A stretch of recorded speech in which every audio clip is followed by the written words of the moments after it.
నమస్తే, నేను సిరి.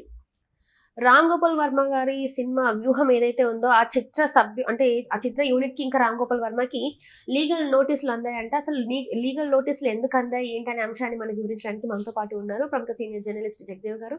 నమస్కారం సార్. నమస్తే సార్. ఇప్పుడు చూస్తుంటే ఎన్నికలకు ముందు మనం చూస్తుంటే వ్యూహం సినిమా రామ్ గోపాల్ వర్మ గారు డైరెక్షన్ లో వచ్చింది. ఆ సినిమాకి సంబంధించి చిత్ర బృందానికి మొత్తానికి కూడా లీగల్ నోటీసులు పంపించారని చెప్పేసి ఒక వార్త అయితే హల్చల్ అవుతుంది. ఇంతకెందుకు లీగల్ నోటీసులు పంపించారు సార్? ఇది యాక్చువల్గా ఒక వారం కిందటి నుంచి నడుస్తుందమ్మా ఈ ఇష్యూ.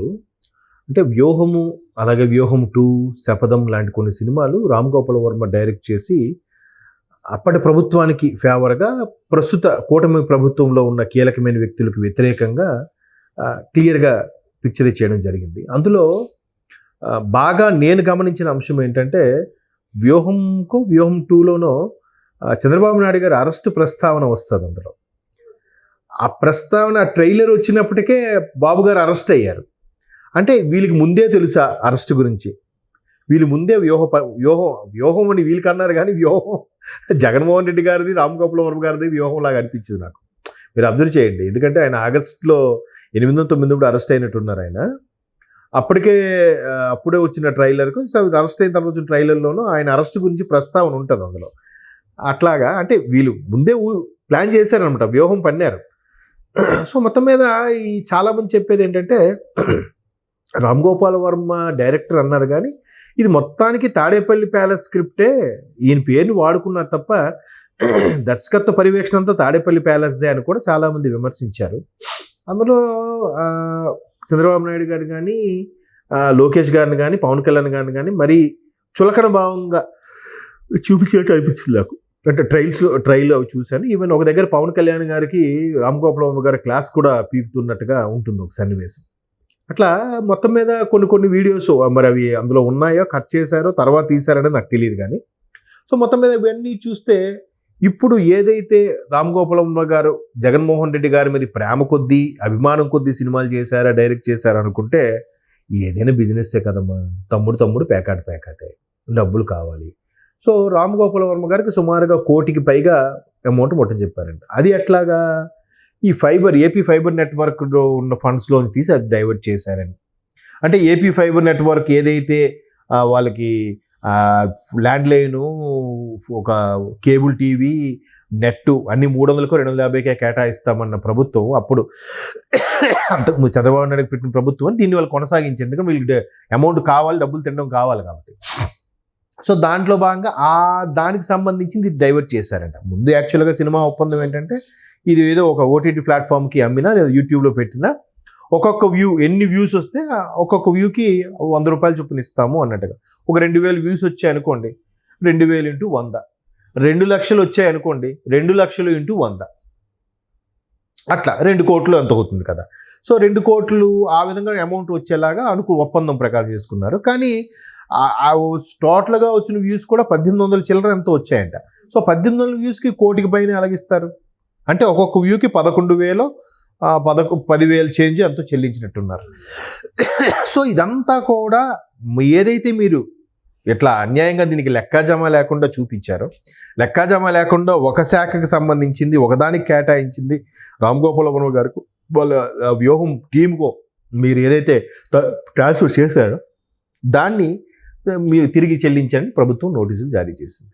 లేదా కన్సర్న్ డిపార్ట్మెంటు నోటీసులు జారీ చేసి ప్రస్తుతం కేబుల్ చైర్మన్గా ఉన్న ఆయన కూడా దీని మీద సీరియస్గా అయ్యారు. మొత్తానికి నోటీసులు జారీ చేశారు.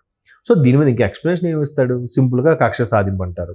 కాదు కూడదంటే పరారి, కాదు కూడదంటే మధ్యంతర బెయిలు, ఇంకా కాదంటే మన పేరు నాన్నగారి లాగా రైస్ సంబంధించి కూడా స్కామ్ అయితే ఎంత అయింది చెప్పండి కట్టేస్తాను అన్నాడు కదా. ఇది ఎక్కడికి లెక్క? అంటే మీ దగ్గర ఒక వస్తువు దొంగిలించుకుని వెళ్ళిపోయాను, తర్వాత ఎప్పుడో మీరు మా ఇంటికి వచ్చారు, ఇది నాదే కదా, మీరు దొంగిలించి తీసుకుంటే అవునా ఇది నీదేనా, సరే దీని వాల్యూ ఎంత చెప్పు నీకు ఇచ్చేస్తాను అన్నట్టు ఉంది. నేను దొరికిపోయిన తర్వాత అంతే కదా. అంటే సిగ్గు లేకుండా ఉండడం అంటారు దీన్ని. ఇంకా దానికంటే పెద్ద పదాలు కూడా వాడచ్చు, సరే వదిలేయండి. అంటే అలాగా ఇక్కడ వీళ్ళు కూడా మేము చెల్లిస్తామని అంటారో, లేదంటే కేసులు హడావుడి పడలేక చెల్లిస్తామంటారా, లేదంటే మళ్ళీ తెలిసిందే కదా ఒక వారం రోజులు అప్స్కాండ్, ఫోన్ స్విచ్ ఆఫ్, ఏమంటే షూటింగ్లో ఉన్నాను ఇంకా అక్కడ ఉన్నాను చెప్పొచ్చు. లేదు కూడదంటే నేను ఎవరిని భయపడలేదని మళ్ళీ బయటకు వచ్చి మధ్యంతర బెయిల్, దాన్ని ఏమంటారు, బెయిల్ అప్లై చేసుకొని బయటకు వచ్చి స్టేట్మెంట్ ఇవ్వచ్చు. రకరకాలుగా బిహేవ్ చేస్తుంటారు. చూద్దాం మరి ఆ ఫైబర్ నెట్వర్క్ వాళ్ళు గట్టిగా పట్టుకొని ఇదంతా లాగి చేస్తారా? ఎందుకంటే గత ప్రభుత్వంలో జరిగిన చాలా స్కాములు ప్రభుత్వం ఏమి చర్యలు తీసుకోకుండానే వాళ్ళ మట్టుకు వాళ్ళే బయటపడుతున్నారు. వాళ్ళ మట్టుకు వాళ్ళే బయటపడి ఒక్కొక్క స్కామ్ నుంచి బయటకు వస్తున్నారు. జోగి రమేష్ గారు కానీ, పేర్ని నాని గారు కానీ, రోజా గారు, కొంతమంది చాలా ఒక్కొక్కరి మీద ఒక్కొక్క ఎలిగేషన్ అయితే నడుస్తుంది కదా. ఏది ఇంకా ఎంతవరకు ప్రూవ్ అయింది అవుతుంది అనేది పక్కన పెడితే ఒక్కొక్క సిఐడి వాళ్ళు, ఒకవైపు ఏసీబీ వాళ్ళు రకరకాలుగా దాన్ని ఎంక్వైరీ చేసుకుని ముందుకు తీసుకెళ్తున్నారు. దాన్ని వీళ్ళు రాజకీయం చేయాలి కాబట్టి ఏదో మేమేం తప్పు చేయలేదు, మేము సాంప్రదాయని అన్నట్టుగా మాట్లాడుతున్నారు. తీరా పచ్చి అబద్ధాలు ఆడుతున్నారు. కాదు కూడదంటే కక్ష సాధింపు, కూటమి ప్రభుత్వం అస్సలు పథకాలు ఏమి ఇవ్వలేకపోతుంది, ప్రజలకు మోసం చేసింది అన్నట్టు మాట్లాడుతున్నారు. అంటే ఇప్పుడు మరి ఆల్రెడీ మీద ఒక కేసు ఉంది, దాని మీద తను కోర్టుకి వెళ్ళి తెచ్చుకున్నారు. ఇప్పుడు మళ్ళీ ఇది అసలు ఏంటి మరి ఈయన అరెస్ట్ అసలు అవుతుందా అవ్వదా? అసలు రామ్ గోపాల్ వర్మ చాలా మంది వెయిట్ చేస్తున్నారు. యాక్చువల్లీ అసలు రామ్ గోపాల్ వర్మని అరెస్ట్ చేస్తారా చేయరా? ఎందుకంటే సినిమాలు కావచ్చు, దానికి సంబంధించి ఈ సినిమాకు ఇంకో దీనికి వచ్చిన ముందు సినిమాకు మనిషి బాడీకి జంతువుల తలలు పెట్టడం ఇవన్నీ కూడా చాలా మంది అసలు నచ్చలేదు, చాలా మందికి నచ్చలేదు. ఎందుకు ఇట్లాంటి సినిమాలు తీస్తున్నారని కూడా చాలా మంది వ్యతిరేకించారు. మరి ఈయన అరెస్ట్ అవుతుందా లేకపోతే ఇట్లనే తప్పించుకొని తిరుగుతుంటారా? ఏమో మాది నిజంగా ఏపీ పోలీసులను అడగాలి. ఎందుకంటే ఇక్కడ ఎక్యూజ్డ్ లెవెల్గా ఉన్న బన్నీని దాన్ని నిజంగా ఒక విధంగా ఆయనకి సంబంధం లేకపోయినా తొక్కిసలాట ఆయన వల్ల జరిగింది కాబట్టి ఆయన ఎక్యూజ్ చేసి అరెస్ట్ చేశారు. Of course almost all night కాకపోయినా తెల్లవారికి ఎప్పుడో రిలీజ్ అయ్యి ఇంటికి వెళ్ళారు. అట్లీస్ట్ ఈయన మరి ఈయన ఇప్పుడు ప్రస్తుతానికైతే స్టార్ డైరెక్టర్ ఏం కాదు కదా, పెద్ద డైరెక్టర్ ఏం కాదు. ఒకప్పుడు మంచి మంచి బ్లాక్ బాస్టర్ సూపర్ మూవీస్ ఉన్నాయి కానీ ఇప్పుడు లేవు. సో ఆ దిగ్దర్శకుడిగా ఆ నేము క్రేజు ఉంటే రకరకాలుగా ఎప్పుడైతే ఒక పార్టీకి ఫేవర్గా మాట్లాడడం నేర్చుకున్నారో ఆబ్వియస్లీ వేరే పార్టీ వాళ్ళు ఈయన తిడతారు. సో అలాంటి సందర్భంలో ఈయన మరి అరెస్ట్ చేయాలంటే ఈజీగా చేయొచ్చు. బట్ ఎందుకు చేయట్లేదో, ఎందుకు తాత్సారం చేస్తున్నారు అన్నది కూడా డౌట్ఫుల్. ఎందుకంటే చంద్రబాబు నాయుడు గారికి కూడా పవన్ కళ్యాణ్ గారు చెప్పారంట, కొన్ని వ్యవహారాల్లో ఎందుకు తాత్సారం చేస్తున్నారో తెలియదు, పోలీసులు కూడా పూర్తి స్థాయిలో మనకు సపోర్ట్ చేయట్లేదు, ఇప్పటికీ గత ప్రభుత్వం సంబంధించిన వాళ్ళు కొంతమంది ఉన్నారు, మీరు ఈ విషయంలో కొద్దిగా మీరు సీరియస్గా చూడాలి. పోర్టు వ్యవహారంలో కూడా పవన్ కళ్యాణ్ గారు రిక్వెస్ట్ చేశారట.